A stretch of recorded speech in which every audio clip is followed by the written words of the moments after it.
Okay, I think if you say there is dependency, first of all you say it's objective. Thomas says it's objectively real, but it is dependent. It is dependent. This is what It exists. It is objectively real, but it is not independent. It is dependent. Exactly. So these two are not equated. Okay, so if you assume there is dependency, and then you say, okay, the flower is a name for a whole system of dependencies, connections between atoms and protons and colors and sun and water. So the flower is only a name the mind gives to this certain system of dependencies. This is your version, right? Thomas' version is very different. Because the flower is not a name. It's objectively there. Objectively there, right? A collection of electrons, protons, neutrons, and so forth. Collection there, specific collection with a specific shape. And that is flower. It's nothing to do with your mind. Yet it is dependent on the cause and conditions. Yes, here. It's the one and then two. Yes. Speaking of the analysis we did yesterday, that if we remove one subject that's either this way and the other subject that's either the other way, and so where is the object that disappears? Then you don't have objective existence, so it must depend on the subjects. Okay. Tomar, are you happy? Not happy? No, it could be objective existence and has parts. Okay, so what he's saying is that, say, you remove the conventional analysis of the flower, you don't see the flower, it's fine, remove it. You see the ultimate analysis, see the entrance of the flower, also fine. So if you But remove- the electrons and protons are still remove the there. subjects and you don't have the object. Huh? If you remove the subjects, you don't have This object. he may not agree, because if you all leave this room, still the object will remain. All the subjects leave from Yagyan, still the flower will be left here. And then if you don't believe, come after 10 days, the flower will be rotten. This is the proof. Okay, now the last one there. I think that Tomer must say what happened when the causes will change. When the cause and condition changes, then the flower also changes. The flower will also change, yes. It will change. So it doesn't mean that it depends on the mind. It still Not exists. on the mind, but he is not objective. No, it still exists objectively. Objective meaning it has nothing to do with the mind, it has nothing to do with the subject. Independent of the subject is known as objective. It still exists objectively, but still depends on other factors, therefore it changes. Okay, difficult. Okay. Okay, so this is a very important question. Oftentimes we take for granted things, right? Okay, how is it that the say objective existence and the independent existence, these two are equated? How can we equate the two things, right? This is a question asked. Okay, say objective existence. Objective existence means something existing from its own side, independent of a mind. This is objective existence. If the mind has no role to play, say, what is flower? Right? What is flower? What is a beautiful flower? Or let's say, what is a flower in general? Flower is something which a florist, or which the fans of flower look at it and appeal should come to them. This is a flower. This is the definition of flower. Right? To the florists, the people who like flowers, like in Islam, yes. Okay, so whereas, right, the same object, you look at it very closely through electron microscope, or very closely, if your eyesight is very defined, you will see it on the atomic level, right? And object, there's no change. Right? Object is no change. And still, then what happens is that you start to see it in this very refined form, such as the cells, nucleus, cell membrane, cytoplasm, mitochondria, chromosomes, and so forth. So there, then for example, people like Nisima look at it, appeal will disappear. Right? So therefore what you are seeing is no more a flower. Because flower is something, how we define it is something which a fan of a flower should look at it and feel appeal. Now appeal disappears. So now what you're seeing is not actually a flower. Right? So what you earlier see as a flower, it is no more there now. You getting it? So therefore, from the object there's no change. From the object it's the same. Right? So now, but the change has happened. Earlier the appeal comes, now the appeal disappears. So change happened. This change is happening where? Subject to object. Pure on the subject. But maybe we have appeal for the object, but we have aversion to the parts. of the Okay, object. now the point is, are you still seeing the same object or are you seeing a different object? Because the object remains the same. Right? Object remains the same. You are seeing the same object. Right? Perception may change, but the object should be the same. Object is the same. You have not altered the object. So now the reaction is very different. So this reaction, the difference in reaction is possible because of the two different perceptions. Right? Earlier perception is known as the perception of the flower. The second perception is the perception of non-flower. Right? So object cannot behave in two different ways. So that is purely because of the subject. Right? If you understand it this way, then you can reject the objective existence. Right? So now, what is this flower then? It's just how it appears to a mind which is not too close to the object. That is the object, that is the flower. So that, for that to come into existence, should depend on the mind. So that is subjectively real, not from the object. Right? Okay, so these analyses, they are very important. So the point, as I said earlier, is that these questions, the questions that you have, be a very basic question, right? Say, and we also need to appreciate the questions. We also need to learn how to appreciate the questions. The questions, some questions are very striking, right? Hitting at the bottom, right? Can shape the whole philosophy. And others may shape 25% of your philosophy. Others may shape 50% of philosophy. Others can, just one question can shatter the whole philosophy, 100% of the philosophy. Right? So we have to see to appreciate what depth of the question it is. So this question is very important. Okay. Which stanza we are reading now? Geshe, I apologize, but I'm not sure I understand. Yeah. Okay, this is not easy. One, this is not easy. What I'm trying to explain here is how the flower exists by dependence on the impure mind. You're getting it? Yes. But depends on the impure mind. And keep in mind that how we understand it earlier, when the Tomar asked a question, then the early answers cannot really satisfactorily give the answer. Which means that the early version of understanding how the flower comes into being by the subject of mind, it becomes a little shaky. Right? Now the point is that when somebody asks this question, you give an answer, and the person, without threatening the person, right, give the answer, and if the person says, yes, now I got it, which means that you got the answer. You getting it? And if the other person says that still I don't get it, if the question is very precise, if the question is very penetrating, very precise, and the person says that I'm not getting it, right? If the person asks this question not as imitation from somebody else, right? You read some book and the question is found, you bring this question, right? And the person, wow, this is a very good question, and you give the answer, and the person may not be happy. This is fine. Whereas if the question is coming from the person's own thinking, right?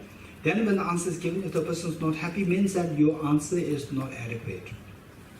So whereas if you give the answer and the person becomes very happy, the person got it, you got the question so well, and you got the answer correctly. You getting it? This is how we should approach. Okay, but don't expect, this requires to study what is known as establishing emptiness by rejecting the seven modes. is establishing emptiness but rejecting the 7 modes. Okay, for that, if we want to study all these things, then we have to commit ourselves to at least 5 days retreat. 5 days, I cannot count. 3 days, okay. if this is the style, then we can never get to the word establishing emptiness by rejecting the 7 modes. You getting it? Okay. Only if you're ready, right? I want, yes, what's the rejection 7 modes? I want to study this. 5 days, okay? Yes, okay. If that comes, then it's fine. Otherwise, 3 days is okay. 5 days is very difficult. Okay. So this, then we can't really do anything, right? Okay. So this is not easy, but we never suppress the questions. The questions are so precious. Okay. And you hear these questions from somebody, you are learning how to ask these questions. You also have the seed to come up with these questions. You getting it?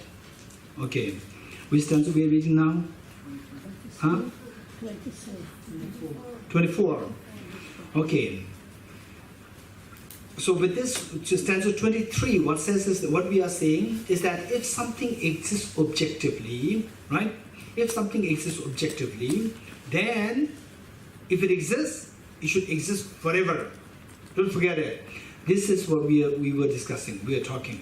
If something exists objectively, for something exists objectively, if that object exists, it should exist forever. It will never come to an end. If it does not exist, it will never come to an existence. You getting it? This is what we have to learn. So isn't it an answer to this question? No. So,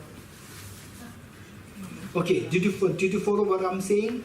If something exists objectively, if it exists, it should exist forever.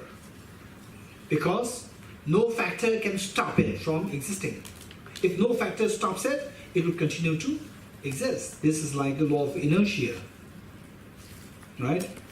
And then, if something does not exist, no factor can bring it to exist. So therefore, if it does not exist, it will forever remain non-existent. Don't forget it. This is very important premise that we need to keep in mind. With this in mind, if the suffering exists in us or not. Hey, how many of you have suffering? We all have the suffering, right? We all have the suffering. If that suffering that we have exists objectively, this suffering will exist forever. Nothing can do to remove this suffering. If the suffering will exist forever, then the cessation of suffering will never happen. Then the truth of cessation is not possible. If the truth of cessation is not possible, no path can bring the cessation. Path is not possible. Right? Okay. 23. If suffering exists as self-nature, its cessation could not exist. If self-nature is posited, if you say that if self-nature is posited, then self-nature meaning objective existence is posited, then one denies cessation. You have to deny the third truth. If the path had self-nature, the path, which is the fourth truth, if the path had self-nature, if the path exists objectively, independently, meditation would not be tenable. What should we do what should we do with the path of the cessation? We'll meditate on this. Okay, practice. The 4 practices associated with the 4 noble truths. The practice associated with the truth of suffering. What is the practice? no. Huh? To distinguish. Identify the cause of suffering. Identify the truth of suffering. What is the practice associated with the truth of the cause of suffering? Abandon the cause of suffering. What is the practice associated with the cessation? Huh? Actualize, experience it. What's the practice to be done associated with what's the fourth one? The path leading to cessation. What should we do? Meditate on this. So the path is to be meditated, but if this path existed objectively, you don't need to meditate. It's always with you. Right? It's with you. It's forever with you. If it was not there, even if you meditate, it will never come. Right? So meditation would not make any sense. If the path is self-nature, meditation would not be tenable. If this path is indeed meditated upon, if you insist that no, path has to be meditated, then you have to give up the objective existence of the path. Your position of self-nature would not hold true. 25. If suffering, origin and cessation are non-existent, by believing that things exist objectively, then you have to denigrate existence of the suffering, existence of the cause of suffering, existence of cessation. Then if all these three things are missing, then what path I will meditate? This is the further explanation. If there is no suffering, if there is no origin, if there is no cessation, by meditation upon which path could one seek to obtain the cessation of suffering? What are going to meditate? Because meditate on what? Meditate on the wisdom of emptiness. For what? To eradicate what? To eradicate the cause of suffering. Because cause of suffering is non-existent. Right? 26. From this, what we've learned is suffering. If things exist objectively, you cannot identify the Four Noble Truths. 1. Number 2, you cannot practice. You cannot do the practices associated with Four Noble Truths. What practices? 26. If non-identification comes to be through self-nature, non-identification, say what is the practice associated with the first truth? Identify the cause of suffering. Or how many of you have identified the cause of, identified the suffering? How many of you have identified the suffering so well now? Huh? All the three sufferings. Huh? Okay, if not, then what we have is we don't have the identification of suffering, we have the non-identification of suffering. If you have the non-identification of suffering objectively, non-identification of suffering will remain forever. If it remains forever, you will never identify suffering, because non-identification will always remain with you. So it says, 26, if non-identification comes to be is through us, is self-nature, how will identification arise within you? Right? The practice is with the suffering, identification of the suffering can never arise in you. Doesn't it, non-identification, exist by virtue of self-nature? 27.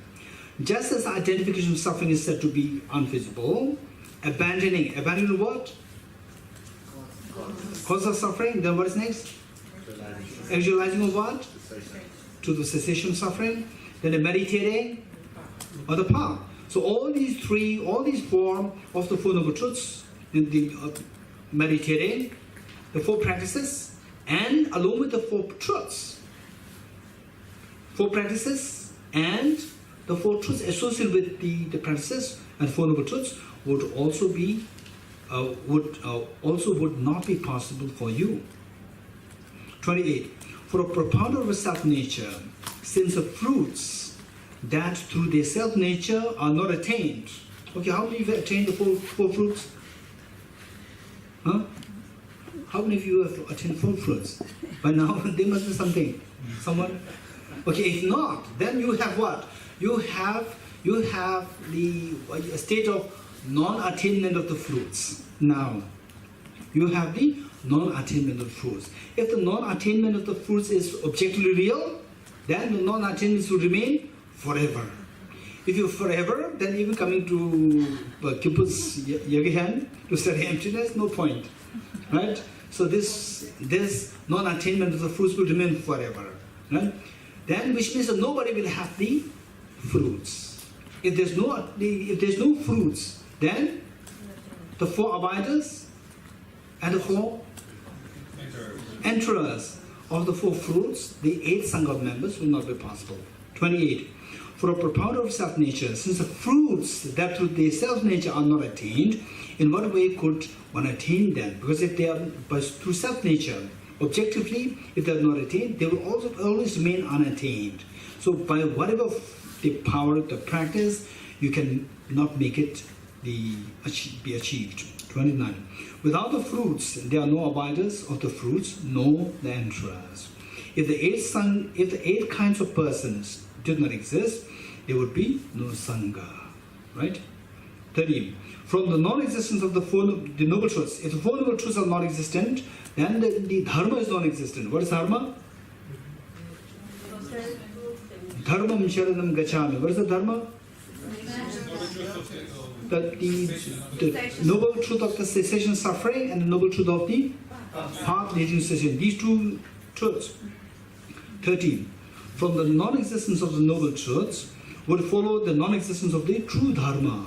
True Dharma indicating the truth number 3 and number 4. If there is no dharma and no sangha, how could a Buddha exist? Which means you denigrate those advocates of objective existence, you have to denigrate the three jewels. 31. For you, it would follow that a Buddha arises not in dependence upon enlightenment. For you meaning, who is that you? Advocates of objective existence, who rejects or who rejects Aranigarjuna's philosophy, who advocates objective existence. For you, it would follow that the Buddha arises not in dependence upon enlightenment. Okay, say you are a Buddha. Through your practice of the Vishwamayamchita Bodhicitta, you achieve Buddhahood today. Right? You achieve Buddhahood. So which means that you are a Buddha.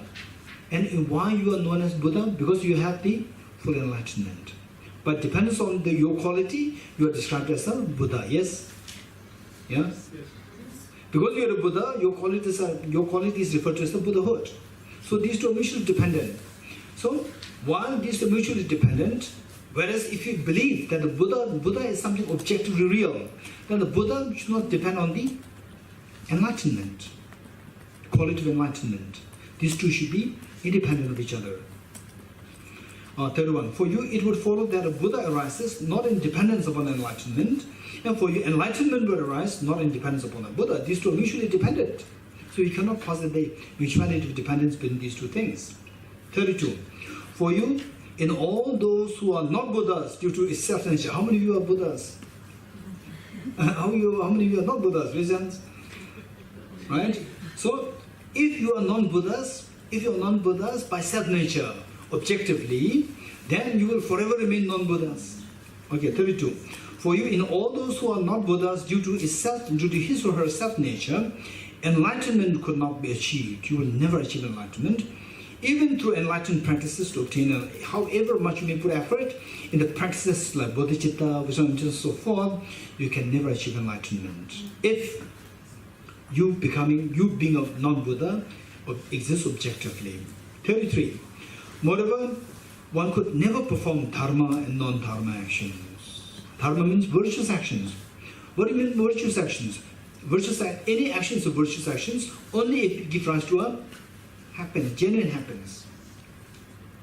Any action which genuinely gives rise to happiness is a virtuous action. So, virtuous dharma comes into being by dependence on the happy results. If it exists independently, it should not depend on the happy results. Without the happy results, action is not virtue. Right? So, dharma and non-dharma actions will make no sense. 33. Moreover, one could never perform dharma and non-dharma actions if this were all non-empty. All non-empty meaning, if this were all objectively real, how could one do? What could one do? That with self-nature, action does not exist. Action means action, actor, and the object. There should be three things. Action, actor, and the object. Right? So, these three things are mutually dependent. Without the actor, action will make no sense. But without the object on which the action is acted, action makes no sense. So these three are mutually dependent. If the action exists objectively, independently, the mutuality of dependence between these three things is not possible. Without the actor, action makes no sense. 34. For you, the fruit arises, even in absence of dharma and non-dharma actions, you will be deprived of the fruits which arose from dharma and non-dharma actions. Even if you put efforts in dharma, in the virtuous actions, still, if you don't have the fruits of the dharma at the moment, you will always remain deprived of the fruits of the dharma, even though you put effort in the dharma, the dharmic actions. In non-dharma, if you don't have, how many of you are very sad at the moment? We are not very sad at the moment. If you're not very sad at the moment, you will never become very sad at any moment in the future, if that exists objectively. Then even if you do however non-dharma actions, don't worry. They will not give rise to any sadness in the future. So this is provided this contradiction against somebody who believes in objective existence. 35. If for you a fruit arose from dharma or non-dharma actions, and then if you insist that no, fruits exist but depends on the dharma and non-dharma, then you have to reject the objective existence. You have to reject you have to give up the idea of objective existence. Then how could that fruit of Dharma, non-Dharma be non-empty? 36. If emptiness by virtue of dependent arising were denigrated, this would contradict all worldly conventions. If you reject emptiness, emptiness of objective existence, you reject its subjective existence, then all the conventions of the world you have to reject. Because conventions exist only by subjective mind, right? Conventions exist only by the subjective mind. Independent subjective mind, conventions do not exist, right? Okay, what kind of conventions? No? What kind of conventions? Say, driving on the right lane in Israel, and what else? Huh? Huh? All the words, everything that is in the language, no? How? Like the language is a system of conventions, of agreements. How? Because we call, there are things and we say things and cushion and person, and then we know what we're talking about, but it's not, it's between concepts in minds. How? This is a flower, this is a real flower. This is mind, not mind, this is a flower, right? It's a thing, and the word flower is in our minds. The word flower is a word, it's not the mind. Yeah, it's a function of the human mind. How? Because the mind, No, this is not the word flower, this is a flower. no. But this is a word flower. Wow, this is a word. Amazing. No, it's not a word, but Flower and the word flower, these two are different. This object and That's object is fine. also We're talking word. about these. How does the language is conventional? How? But we all agree upon it. Huh? All the minds agree All the minds agree. on The Tibetans will word not that agree with the describes Israelis. Tibetans will not agree with the Israelis. This proves it's a it. convention. You don't have Huh? I think the fact that Tibetans won't agree proves it's a convention. Why? Because for Israeli people the convention is one, and for the Tibetans the convention is different. So it doesn't come from the object; it comes from the subject that agrees. That No. it is How is it the language? How is the language convention? How is it Because convention? if the language wasn't a convention, Huh? because if the language wasn't a convention, Yeah. then everybody would have to speak the same language. Why? Because it would Why? come from, because the words would come from the subject, not from the object, not from the subject. No, not at all. The word is a word. It's come from the mouth. It's not coming from the mind. It's not coming from the flower. It should come from the mouth. But it couldn't refer to the object. Huh? The word and the object wouldn't have any connection if the the reason the word and the object has any connection. No, it has no connection. It has no If connection. there's no connection, when you say flower, I would think about the table. No, why? Because even it is not connected to the table also. So then this word would have no meaning. It has meaning. Flower means beautiful. You are so nice. Means you are nice. But the word flower can refer to flower, or if we agree that the word flower refers to the object flower. Huh? The word flower can refer to the object flower only if you and me agree that the word flower is referred to the object flower. Otherwise, you would say the flower. Okay, from today onwards we will not agree. Right? This is a flower, no flower. Still flower. So what's the problem? Because I agree with you that this is a flower. No, we said we are not going to agree now. Sorry? We are not going to agree now. So you said it's a flower. Yes. And I said this is perach. Oh yeah, it's peha. It's correct. What's wrong with it? But now we agree that this is perach. No. It's like the example you said yesterday about who.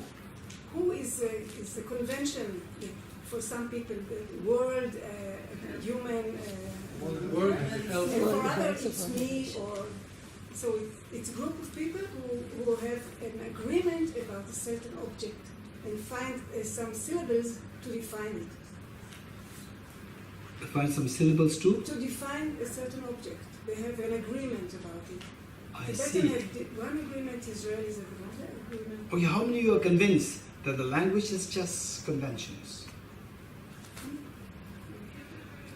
Okay, this is a very good point. Thank you. Language is a purely convention, right? It's one very powerful community tool which can operate, which can which is responsible for the development of the nation, development of the individual, and so forth. All these things, but depends on the language.